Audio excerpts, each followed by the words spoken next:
Before and after po mga boss, ito po ipapasilip ko sa inyo 12-wheeler, super sariwa, pati wing band body sariwa, mga stainless ang makanyang lahat ng bisagra. And then siyempre papasilip ko sa inyo bakit ko sinabing super sariwa. Ang pang-ilalim po nito, ulam na po. Ayan po, kita nyo naman oh. Talagang inilalim ko po ito. Ang nagustuhan ko lang sa truck na to, talagang hanggang ilalim. Ganyan po ang itsura ng kanyang chassis. Wala po siyang rusty sa pangilalim. Talaga naman na pag tayo namili ng truck at pinagkatiwala sa atin ni Bossing na tayo mismo ang mamimili ng truck niya, and then siya na lang po is at nakatingin sa atin. Sa pag-iikot po natin, talaga naman si Bossing is nakakuha na ng truck, pero rusty po yung nakuha ni Bossing na truck. Kaya po nagpatulong na sa akin si Bossing, and then ito na po ang pinalit ni Bossing na unit. At medyo muti ka na si Bossing na mabudol ha. At wala pang backseat yung binigay sa kanya. Pero ito may backseat ito. Talagang class A. Pati pang ilalim po niya. Kung ano po itsura ng panlabas. Ganun po ako mamili ng truck sa unit. Kung ano itsura ng panglabas, ganyan po yung pangilalim.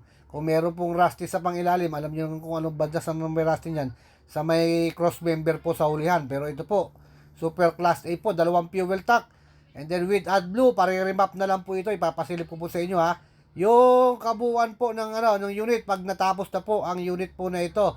Original windbreaker. Hindi nilagay lang po na bagong lagay. And then ito na po. Ito na po. Metallic blue ang kulay po ng kanyang unit ha. Metallic blue. Kita nyo naman, napakaganda. New upholstery, matting, lahat po kasama, remap. At saka yung mga yung pintura po din sa may side niya ng drop side, kasama po yan, pati yung likuran.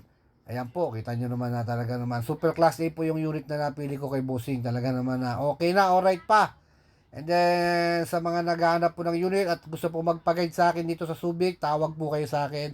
At i-guide ko po kayo sa mga bilihan po ng unit po dito. Ito na po ang unit ni Bossing ng taga Iloilo City. Papunta po ng Iloilo to ngayon. And then, syempre, iniikot na natin si Bossing sa lahat ng mga bilihan po ng truck dito sa Subic. At iba-ibang presyo po ang aming nakita. May bababa, may mataas, at may sariwa. Ito po yung pinakasariwang naibigan namin. Sakto lang po ang presyo ng pagkakuha namin dito sa truck nito. Gawa ng mabait ang dealer. Kaya po, ito po, at maraming salamat po sa company na ito na nakuha na namin ng unit. Super ganda po ng unit. And then once again, maraming salamat kay Bossing. Ito po, 6UC1, 12-wheeler wing van, at Isuzu Giga, and then Euro 4.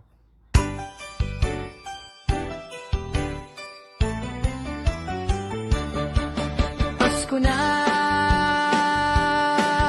Pasko na,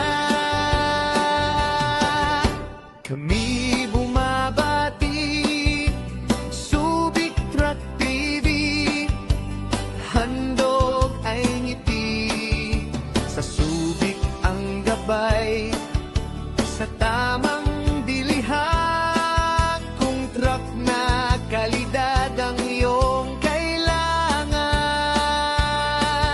Maligayang Pasko sa bawat pamilya, sa negosyante, driver na may tiwala. Kami ang tawagan, huwag mag-alala.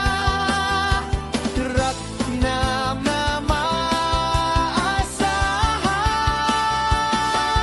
sa saya ng Pasko at bagong pag-asa, bawat